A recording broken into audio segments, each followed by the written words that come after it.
Hello, નમસ્તે વિદ્યાર્થી મિત્રો. ધોરણ 12 science maths chapter number 3 matrix. તો એમાં આપણે લાસ્ટ લેક્ચરમાં સ્વાધ્યાય 3.3 કમ્પ્લીટ કર્યું હતું, બરાબર. તો સ્વાધ્યાય 3.3 પછીનો નવો ટોપિક આવે છે શ્રેણિક પરની પ્રાથમિક પ્રક્રિયા. એટલે ટૂંકમાં શું જોવાનું છે હવે, તો કે આપણે વાસ્તવિક સંખ્યામાં માનો કે કોઈ સંખ્યા 3 હોય તો એની વ્યસ્ત સંખ્યા કઈ? 1/3. તમને કેમ ખબર પડી કે 3ની વ્યસ્ત 1/3?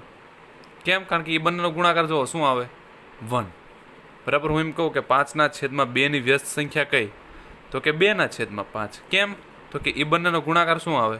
1. બરાબર. તો આ જ કન્સેપ્ટ શ્રેણિકમાં પણ આવે. ધારો કે કોઈ એક શ્રેણિક એ હોય તો એનો વ્યસ્ત શ્રેણિક કોને કહેવાય? તો કે એવો બીજો શ્રેણિક બી મળે કે જેથી એ અને બી બંનેનો ગુણાકાર શું થાય? અહીંયા 1 છે, બરાબર. સંખ્યા છે એટલે 1. તો આપણે શ્રેણિકમાં શું આવે? એકમ શ્રેણિક. બરાબર. સંખ્યા હોય તો ત્યાં શું આવે? 1. બરાબર. તો શ્રેણિકની વાત કરતા હોય તો શ્રેણિકમાં શું આવે? ત્યાં એકમ શ્રેણિક. અહીંયા 1 આવે તો અહીં શું આવે? એકમ શ્રેણિક. એનો મતલબ કે કોઈ શ્રેણિક એ માટે એવો એક શ્રેણિક બી મળે કે જેથી એ અને બીનો ગુણાકાર તથા બી અને એનો ગુણાકાર શું થતો હોય? એકમ શ્રેણિક મળતો હોય તો બીને એનો અને એને બીનો વ્યસ્ત કહેવાય, બરાબર. જો આપણે એમ કહીએ કે 3નો વ્યસ્ત શું? તો કે 1/3. કેમ? તો કે એ બંનેનો ગુણાકાર 1 થાય. તો એવી જ રીતે એમ પણ કહી શકાય ને કે 1/3નો વ્યસ્ત શું? તો કે 3. બરાબર. એ બંનેનો ગુણાકાર પણ શું થાય? 1. એટલે જે બે સંખ્યાનો ગુણાકાર 1 થાય એ બંને એકબીજાના કેવી વ્યસ્ત સંખ્યાઓ કહેવાય. 3નો વ્યસ્ત શું થાય? 1/3. તો એ જ રીતે 1/3નો વ્યસ્ત પણ પાછો શું? 3 તો કહેવાય જ, બરાબર. એટલે 3નો વ્યસ્ત 1/3 ને 1/3નો વ્યસ્ત 3, કારણ કે એ બંનેનો ગુણાકાર શું થાય? 1. તો એ જ વાત અહીંયા કે જો શ્રેણિક એ અને બીનો ગુણાકાર તથા બી અને એનો ગુણાકાર, એટલે એ બીનો ગુણાકાર અને બી એનો ગુણાકાર બંને જો સેમ આવતો હોય, શું આવતો હોય? એકમ શ્રેણિક મળતો હોય તો એને બીનો અને બીને એનો વ્યસ્ત કહેવાય, બરાબર. તો હવે પછીનો ટોપિક એ આવે છે, પણ એની પહેલાં શ્રેણિક પર પ્રક્રિયાઓ, બરાબર. શ્રેણિક પર પ્રક્રિયાઓ આવે છે એ જોઈ લઈએ. શું છે જો કે શ્રેણિકની હાર ઉપર, બરાબર, આપણે કોઈ શ્રેણિક લઈએ ABC DEFGHI, બરાબર. આ મેં શ્રેણિક લઈ લીધું, ચોરસ શ્રેણિક. તો શું છે કે શ્રેણિકની હાર ઉપર 3 પ્રકારની અને સ્તંભ ઉપર 3 પ્રકારની, એમ 6 પ્રકારની પ્રાથમિક પ્રક્રિયાઓ કરી શકાય, બરાબર. આ હાર ABCDEF અને GHI. તો હાર ઉપર ટોટલ કેટલા પ્રકારની? 3 પ્રકારની. એ જ રીતે સ્તંભ ઉપર કેટલા પ્રકારની? 3 પ્રકારની. હાર ઉપર 3 પ્રકારની પ્લસ સ્તંભ ઉપર 3 પ્રકારની. એટલે ટોટલ એક શ્રેણિક ઉપર તમે 6 પ્રકારની પ્રાથમિક પ્રક્રિયાઓનો ઉપયોગ કરી શકો, બરાબર. આ પ્રક્રિયાઓને પ્રાથમિક પ્રક્રિયાઓ. પ્રાથમિક પ્રક્રિયા એટલે શું કહેવાય? એલિમેન્ટરી ઓપરેશન્સ, બરાબર. પ્રાથમિક પ્રક્રિયાઓને ઇંગ્લિશમાં શું કહેવાય? એલિમેન્ટરી ઓપરેશન્સ અથવા તો પરિવર્તન. પરિવર્તન એટલે ટ્રાન્સફોર્મેશન્સ કહે છે, બરાબર. પરિવર્તન એટલે શું કહેવાય? ટ્રાન્સફોર્મેશન્સ. તો પહેલી આપણે વાત કરી કે હાર ઉપર કેટલી? 3 પ્રકારની. અને એ જ રીતે સ્તંભ ઉપર કેટલી? 3 પ્રકારની. તો હાર ઉપર 3 પ્રકારની કઈ કઈ એ જોઈએ, બરાબર. તો પહેલું, કોઈ પણ 2 હાર અથવા તો સ્તંભની અદલ બદલ. એનો મતલબ શું? આપણે બંને જોડે જોઈશું. જો હાર કેટલા પ્રકારની થાય? હાર ઉપર 3 પ્રકારની. એ જ રીતે સ્તંભ ઉપર કેટલા પ્રકારની? 3 ઉપરની. તો આપણે હાર અને સ્તંભ બંને જોડે જોઈશું. તો પહેલી કે કોઈ પણ 2 હાર અથવા સ્તંભની અદલ બદલ. એનો મતલબ શું? કે હું આ પહેલી હાર અને બીજી હારની અદલ બદલ કરી શકું. એટલે મતલબ DEF ઉપર લખી શકું. જો આ રીતે DEF ઉપર લખી શકું અને ABC નીચે લખી શકું, બરાબર. GHIM ના એમ. તો આ શું કર્યું મેં? પહેલી હાર અને બીજી હારની અદલ બદલ કરી. એટલે એને આવી રીતે લખાય. જો R1 અને R2 એની અદલ બદલ કરી. એટલે R1 અને R2 ની અદલ બદલ કરી, આ રીતે નિશાનમાં, બરાબર. એ જ રીતે કોલમની પણ હું ફેરફાર કરી શકું. માનો કે આ કોલમ, આ પહેલી કોલમના ત્રીજી કોલમને ફેરવી હોય તો કોલમની ફેરફાર કરું તો CFI હું પહેલાં લખું, વચ્ચે BEHM ના એમ રહેવા દઉં અને ADG છેલ્લે લખું. એટલે ADG, બરાબર. તો આ શું થઈ ગયું? સ્તંભ ફેરવા આપણે, બરાબર. કયો કયો સ્તંભ? પહેલો અને ત્રીજો. તો એને આવી રીતે લખાય. જો કે C1 અને C3 ની અદલ બદલ. ખબર પડી? એટલે હાર ઉપર કેટલા પ્રકારની આપણે કીધું? 3 પ્રકારની. એ જ રીતે સ્તંભ ઉપર કેટલા પ્રકારની? 3 પ્રકારની. તો આપણે હાર ઉપરની એક જોઈ કઈ? 2 હારની અદલ બદલ. એ જ રીતે સ્તંભ ઉપર પણ 2 જોઈ, એક પ્રક્રિયા જોઈ કઈ? 2 સ્તંભની અદલ બદલ. એટલે હારની 3 હોય, સ્તંભની 3 હોય, એમાંથી બંનેમાંથી આપણે એક જોયેલી. હવે બીજી જોઈએ. જો એનું ઉદાહરણ છે, જો કે કોઈ પણ 2 હાર અથવા સ્તંભની અદલ બદલ હોય તો શું કહેવાય? આઈમી હાર અને જેમી હારની અદલ બદલને સંકેતમાં આરઆઈ અને આરજે. જો સંકેત ખાસ યાદ રાખજો. આરઆઈ અને આરજે લખ્યું તેનો મતલબ શું? કે આ આઈમી હાર અને જેમી હારની અદલ બદલ કરવાની. અને એ જ રીતે કોલમમાં તમે સમજી શકો કે સીઆઈ અને સીજે હોય તો આઈમાં સ્તંભ અને જેમાં સ્તંભની અદલ બદલ. ઉદાહરણ જુઓ, અહીંયા એક શ્રેણિક આપ્યો છે, તો એમાં આપણે શું કરીએ છીએ? જો આ શ્રેણિક પર આપણે R2 અને R3ની અદલ બદલ કરીએ, એટલે બીજી હાર અને ત્રીજી હારની.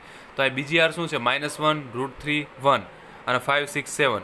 તો એની ઉપર હું R2 અને R3 નું બીજી અને ત્રીજી હારની અદલ બદલ કરું, શું કરે? ત્રીજી હાર બીજી થઈ જાય, બીજી ત્રીજી થઈ જાય. જો અહીં નીચે આપી છે 5 6 7 બીજી થઈ ગઈ અને -1 √3 1 ત્રીજી થઈ ગઈ. જો કાઉન્સમાં જે પ્રક્રિયા કરો એ ખાસ લખવાની. અહીં પ્રક્રિયા કઈ કરી? તો કે R2 અને R3ની અદલ બદલ. તથા તે જ શ્રેણિક પર આપણે C1 2 C3, એટલે આ જ શ્રેણિક ઉપર હું શું કરું? કે પહેલા અને ત્રીજા સ્તંભની અદલ બદલ કરું. એટલે પહેલો અને ત્રીજા સ્તંભની અદલ બદલ કરું, શું થાય? 117 આગળ આવી જશે. આ 117 આગળ 2 √3 6 તો એમનામ જ બરાબર. અને એ જ રીતે 1 -1 અને 5 છેલ્લે. કઈ પ્રક્રિયા કરી? તો કે C1 અને C3ની અદલ બદલ. બરાબર. હવે બીજી પ્રક્રિયા શું છે? તો કે કોઈ પણ હાર અથવા સ્તંભના તમામ ઘટકોનો શૂન્યેતર સંખ્યા વડે ગુણાકાર. પહેલી પ્રક્રિયા જોઈ અદલ બદલ, હાર અથવા તો સ્તંભની અદલ બદલ. હવે આપણે જોઈએ છીએ કોઈ શ્રેણિક લઈ લે. હું 1 2 3 4 5 6 1 2 4 બરોબર. આવી રીતે કોઈ એક મેં શ્રેણિક લઈ લીધો. તો હવે આમાં હું શું કરી શકું? કે કોઈ હારના બધા ઘટકોને કોઈ એક સંખ્યા વડે ગુણીને બીજી, એટલે ગુણી શકો ટૂંકમાં. બરોબર. શું કીધું મેં? કે આ શ્રેણિકમાં કોઈ પણ હાર અથવા તો કોઈ પણ સ્તંભના દરેક ઘટકોને કોઈ એક શૂન્યેતર સંખ્યા, એટલે શૂન્ય સિવાયની સંખ્યા વડે હું શું કરું? ગુણી શકું. જો હું શું કરું છું? માનો કે પહેલી હારને હું 3 વડે, આપણે બીજી હાર રાખો, ચલો બીજી હારને હું 2 વડે ગુણું, તો એનો મતલબ પહેલી હાર તો એમનો મતલબ છે 1 2 3. હવે બીજી હારને હું 2 વડે ગુણું, શું કરું? મારે બધાને 2 વડે ગુણવાના. એટલે શું થશે? 4 2 8 5 2 10 6 2 12. બરાબર. આ 1 2 4 તો એમ નહીં. તો મેં એક પ્રક્રિયા શું કરી? R2માં કરી. તો કે R2માં મેં શું કર્યું? તો કે R2ને મેં શું કર્યું? 2 વડે ગુણ્યા. ખબર પડી? ત્યાં શું હતું? અદલ બદલમાં આ રીતે લખતા હતા. આનો મતલબ શું? કે R1 અને R2ની અદલ બદલ. અહીંયા શું? આનો મતલબ શું? R1 ઇમ્પ્લાઇઝ 2R2 એનો મતલબ, એટલે સોરી R2 ઇમ્પ્લાઇઝ 2R2 નો મતલબ શું? કે બીજી હારનું શું કર્યું? મેં 2 વડે ગુણ્યા. તો અહીં જુઓ તમે, બીજી હારને, ફક્ત બીજી હારને જ મેં 2 વડે ગુણીશ, બાકી એમ ના એમ. તો આની આ જ તે હું શું કરી શકું? સ્તંભ માટે પણ કરી શકું છું. હવે માનો કે આ ત્રીજા નંબરનો સ્તંભ છે, એનું હું 3 વડે ગુણું, તો એનો મતલબ 1 4 1 એમના એમ રહેશે, 2 5 2 એમના એમ રહેશે. પણ આને હું 2 વડે ગુણું એટલે શું થશે? 3 2 6 6 2 12 4 2 8. તો અહીં કાઉન્સમાં લખવાની ક્રિયા શું કરી? કયો કોલમ હતો? કોલમ 3. શું કર્યું? તો કે મેં કોલમ 3ને શું કર્યું? 2 વડે ગુણી. કોને? કોલમ 3ને. તો આ રીતે લખીએ કે C3 ઇમ્પ્લાઇઝ 2C3.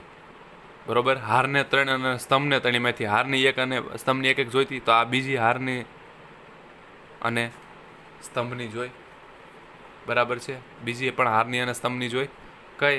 તો કે હારના દરેક ઘટકોને અથવા તો સ્તંભના દરેક ઘટકોને તમે શું કરી શકો? કોઈ પણ સંખ્યા વડે ગુણી શકો. અહીં મેં 2 વડે ગુણ્યાની જગ્યાએ તમે -2 વડે પણ ગુણી શકો.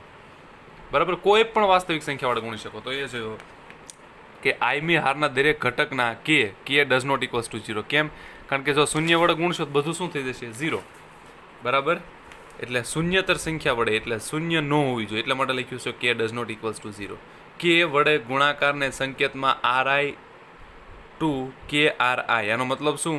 કે આઈમી હારને કે વડે ગુણ્યા. આઈમી હારને શું કર્યા? કે વડે દર્શાવાય છે. તે જ રીતે સ્તંભ માટેની પણ એ જ પ્રક્રિયા. હાર હોય તો R આવે, સ્તંભ હોય તો C આવે. તો CI ઇમ્પ્લાઇઝ KCI નો મતલબ શું? તો કે આઈમાં સ્તંભને કે વડે ગુણ્યા. બરાબર. ઉદાહરણ જુઓ, નીચે એક શ્રેણિક આપ્યો છે. આની ઉપર તમારે શું કરવાનું છે? તો કે R2 ને 2 વડે ગુણો. R2 એટલે બીજી હારને તમારે શું કરવાનું છે? 2 વડે ગુણવાની છે. બીજી હારને તમે 2 વડે ગુણો શું થાય? -2 2√3 2 -2 2√3 2. જો બાકીની તો એમનામ જ રહ્યા, 1 2 1 તો એમનામ જ રહે. કઈ પ્રક્રિયા કરી? તો કે R2 ને શું કર્યું? 2 વડે ગુણ્યા, તો R2 ઇમ્પ્લાઇઝ 2R2. R2 ને શું કર્યું? 2 વડે ગુણ્યા.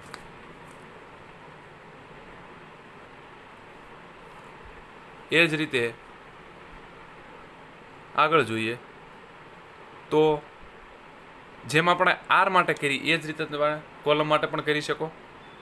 તો કોલમ માટે શું થાય? જો આ જ રીતે આપેલ શ્રેણિકમાં C3 ને -4 વડે ગુણતા. એનો મતલબ શું? કે કોલમ 3 ને તમારે -4 વડે ગુણવાના છે. તો કોલમ 3 એટલે આ પહેલી કોલમ, આ બીજી કોલમ, આ ત્રીજી કોલમ. ત્રીજી કોલમને શું કરવાનું? -4 વડે ગુણો શું થાય? -4 -4 બંને થઈ જશે. તો આ -4 -4 થઈ ગયા. બાકી તો એમને એમ જ. તો આ શું કર્યું? કોલમ 3 ને મેં શું કર્યું? -4 વડે ગુણ્યા. એટલે કોલમ 3 ઇમ્પ્લાઇઝ -4C3. એટલે કોલમ 3 ને -4 વડે ગુણ્યા. બરાબર. અને ત્રીજી પ્રક્રિયા આવે છે કે કોઈ પણ હાર અથવા સ્તંભના ઘટકોમાં બીજી હાર અથવા સ્તંભના અનુરૂપ ઘટકોને કોઈ પણ શૂન્યતર સંખ્યા વડે ગુણીને ઉમેરતા. એટલે શું અહીંયા કે જેમ આપણે પહેલી પ્રક્રિયાથી શું જોઈ? અદલ બદલ. બરોબર. C1 અને C2 ની અદલ બદલ એ રીતે. બીજી પ્રક્રિયા શું જોઈ? તો કે કોઈ કોલમને તમે કોઈ સંખ્યા વડે ગુણો. એટલે કોલમ 1 ને હું K વડે ગુણી દઉં. જો આની આ પછી હાર માટે પણ તમે સમજી શકો. R1 implies R3. એનો મતલબ શું? R1 એટલે પહેલી અને ત્રીજી હારની અદલ બદલ. એ જ રીતે તમે આને પણ સમજી શકો. R1 ઇમ્પ્લાઇઝ 3R1 હોય તો એનો મતલબ શું? કે R1 ને મેં શું કર્યું? 3 વડે ગુણ્યું. બરોબર. એટલે વાત કરી હતી સ્તંભની કેટલી હોય? 3. હારની કેટલી હોય? 3. તો બંનેની સ્તંભ અને હારની બંનેની જોઈ લીધી 2 સ્તંભ અને હારની બંનેની જો 2 જોઈ લીધી. હવે એક રહે બંનેની. શું? તો હવે એવું આવે છે કે કોઈ શ્રેણી કોઈ આ રીતે જો 1 2 1 2 1 1 1 1 2 આ રીતે માનો કે કોઈ એક શ્રેણિક છે. તો એને હું શું કરું કે કોઈ પણ હારને હું કોઈ પણ સંખ્યા વડે ગુણીને બીજી હારમાં ઉમેરી શકું અથવા તો બાદ કરી શકું. અને એ જ વાત સ્તંભ માટે કે કોઈ પણ સ્તંભને કોઈ પણ સંખ્યા વડે ગુણીને બીજી હારમાં બીજા સ્તંભમાં ઉમેરી શકું અથવા તો બાદ કરી શકું. જો ખાસ ધ્યાન રાખજો કે હારને તમે હારમાં જ ઉમેરી અથવા તો બાદ કરી શકો.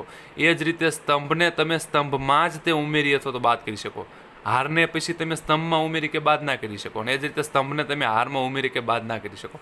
જો તમે હાર લીધી હોય તો તમારે હારમાં જ ઉમેરવાનો અથવા બાદ કરવાનો. એનો મતલબ કે તમે R3 લ્યો તો તમે R1ની કે R2ની અંદર જ તમે ઉમેરી શકો. બરાબર. પછી એને તમે કોલમ 1 કે કોલમ 2માં ના ઉમેરી શકો. તો હવે શું આવે છે? હવે પછીની છેલ્લી પ્રક્રિયા તો કે હાર અથવા તો સ્તંભના કોઈ પણ ઘટકોને, બરોબર, હાર અથવા તો સ્તંભના દરેક ઘટકોને, કોઈ પણ નહીં, કોઈ પણ હાર અથવા તો કોઈ પણ સ્તંભના દરેક ઘટકોને કોઈ એક સંખ્યા વડે ગુણીને અન્ય હાર અથવા તો સ્તંભમાં ઉમેરી શકો. જો ઉદાહરણ તરીકે આપણે લઈએ કે માનો કે આ જે R3 છે એને હું 2 વડે ગુણીને બીજી એકાદી હારમાં ઉમેરું. હું સપોઝ બીજી હારમાં ઉમેરું. શું કરું છું? તો કે R3 જે આ છેલ્લી હાર છે એને હું 2 વડે ગુણું છું. બરોબર. અને એને હું શું કરું? 2 વડે ગુણીને વચ્ચેની હારમાં ઉમેરું. તો આને તમે 2 વડે ગુણો શું થાય? 2 એકા 2 અને એના અંદર ઉમેરો શું થાય? 2 ને 2 4. એટલે અહીંયા વચ્ચેના ઘટક શું આવશે? 4. પછી આને 2 વડે ગુણો શું થાય? 2 એકા 2 અને એના અંદર ઉમેરો શું થાય? 2 અને એને આ તમારે આની અંદર ઉમેરો એટલે 1 + 2. 2 ને કેટલા થશે? 3. એ જ રીતે આને તમે 2 વડે ગુણો. આને 2 વડે ગુણશો એટલે શું થશે? 2 × 2 4 અને એ 4 ના અંદર ઉમેરો એટલે 1 + 4 કેટલા થશે? 5. બાકીના બધા એમનામ જ રહે. જો નીચેની પણ એમનામ જ રહેશે હાર 1 1 2 અને આ ઉપરની તો આપણે કંઈ કર્યું જ નહીં એટલે 1 2 1. એનો મતલબ કે જેની અંદર તમે ઉમેરો છો ખાલી એક ફરશે. જો આપણે ઉમેરે ક્યાં? વચ્ચેના હારની અંદર તો ખાલી એના જ ઘટકો ફરે. બાકી જેને ગુણો છો એ એમનામ જ રહેશે. તો આને આપણે સિમ્બોલમાં લખવું શું લખાય? શું કર્યું આપણે? R2ની અંદર કર્યું. શું? તો કે R2ની અંદર R3ના ઘટકોને કેટલા વડે ગુણ્યા? 2 વડે ગુણીને ઉમેર્યા. જો આ રીતે. અને આની આ જ વાત તમે કોલમ માટે પણ સમજી શકો. શું કર્યું આપણે? તો કે આ શ્રેણિકમાં R3ના ઘટકોને એટલે R3ના ઘટકોને 2 વડે ગુણીને, એટલે બધાને 2 વડે ગુણીને ક્યાં ઉમેર્યા? તો કે R2 ની અંદર. બરાબર. તો જેની અંદર તમે ઉમેરો છો ફક્ત એના જ ઘટકો ફરશે. જો હવે જો વચ્ચેના જ ઘટકો ફરે, પછી આ નીચેના ઘટક 1 1 2 તો એ 1 1 2 એમ જ રહેશે. બરાબર છે. અને આ જ પ્રક્રિયા તમે સ્તંભ માટે પણ સમજી શકો. સપોઝ સ્તંભ માટે કહ્યું કે ત્રીજા નંબરનો સ્તંભ છે એને 2 વડે ગુણીને મારે પહેલાં અંદર ઉમેરવો હોય તો શું થાય? આને 2 વડે ગુણો એટલે 2 એકા 2, અને એના અંદર ઉમેરો એટલે 1 + 2 એટલે શું થઈ ગયું? 3. ચોકે. પછી આને 2 વડે ગુણો એટલે 2 એકા 2, અને આની અંદર ઉમેરો એટલે 2 ને 2 4. ઓકે. પછી આને 2 વડે ગુણો એટલે 2 × 2 4, અને આની અંદર ઉમેરો એટલે 1 + 4 એટલે શું થશે? 5. પછી બાકીના તો એમનામ જ રહેશે, 2 1 1, અને આ 1 1 2 પણ એમ જ રહેશે. ખબર પડી? પણ સિમ્બોલમાં ખાસ હવે અહીંયા શું લખી શકાય? સિમ્બોલમાં કઈ કોલમ ફેરી? C1. એને શું કર્યું મેં? તો કે C3 જે હતી એને મેં 2 વડે ગુણીને કોઈની અંદર ઉમેર્યા? C1 ની અંદર. તો આ રીતે થશે. બરોબર. તો આ ત્રીજી પ્રક્રિયા શું થઈ? ગુણીને ઉમેરવાની. બરોબર. આ રીતે હું કહું કે C1, તો કે C1 + 2C2, અથવા તો આરમાં કહું તો R1 ઇમ્પ્લાઇઝ R1 + 2R2. થઈ ગઈ 3 એની સ્તંભની 3, હારની 3, એટલે ટોટલ કેટલી થઈ ગઈ? 6 પ્રક્રિયાઓ થઈ. એટલે સ્તંભમાં જે આવે એવી જ એવી હારમાં આવે. બરાબર. હારમાં જે હોય એ શું આવે?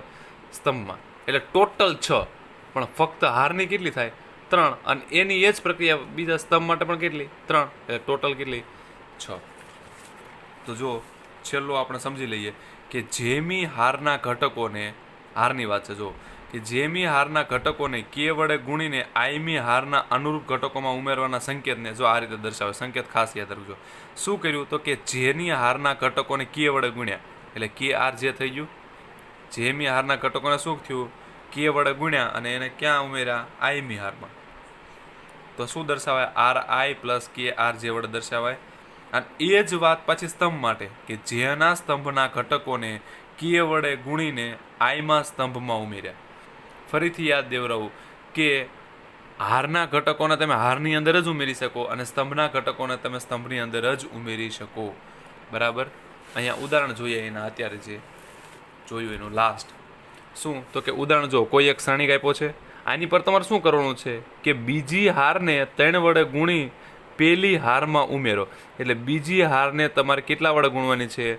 3 વડે ગુણવાની છે. અને ક્યાં ઉમેરવાની છે? પહેલી હારમાં. તો આને 3 વડે ગુણ એટલે શું થશે? આ 3 × 2 = 6, આની અંદર ઉમેરો એટલે 1 + 6 એટલે 7 થઈ ગયા. આને 3 વડે ગુણો એટલે શું થશે? -3. એને આની અંદર ઉમેરો એટલે -3 + 2 એટલે -1 આવી ગયું. અને 3 વડે ગુણો એટલે 4 × 3 = 12, 12 ને આની અંદર ઉમેરો એટલે 15, તો આ 15 આવી ગયું. પછી આ એમના એમ બાકીના ઘટકો 2 - 1 4, તો 2 - 1 4 એમને. પણ ખાસ આ સમજવાનું છે તમારે. આ કઈ રીતે લખાય? તો શું કર્યું મેં? કોની અંદર ઉમેર્યા એ તમારે પહેલાં આવી જાય. બરાબર. R1 ની અંદર ઉમેર્યા. બરાબર. R1 કઈ રીતે બન્યું? હવે નવું R1 કઈ રીતે બન્યું? તો કે જૂના R1 ની અંદર R2 ના દરેક ઘટકોને 3 વડે ગુણીને ઉમેર્યા. એનો મતલબ R1 + 3R2, એટલે R2 ના દરેક ઘટકોને 3 વડે ગુણીને R1 ની અંદર ઉમેર્યા. એટલે શું થઈ ગયું? R1 + 3R2. અને એ જ રીતે આપેલ શ્રેણિકમાં C2 ને 2 વડે ગુણીને C3 માંથી બાદ કરતા શું કર્યું?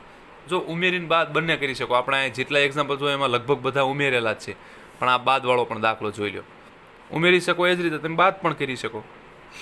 શું કર્યું? તો કે C2 ને 2 વડે ગુણીને C3 માં ઉમેર્યા. તો C2 એટલે આ, એને તમે 2 વડે ગુણો એટલે શું થશે? આ 4. અને ક્યાં ઉમેરવાના? C3 માં.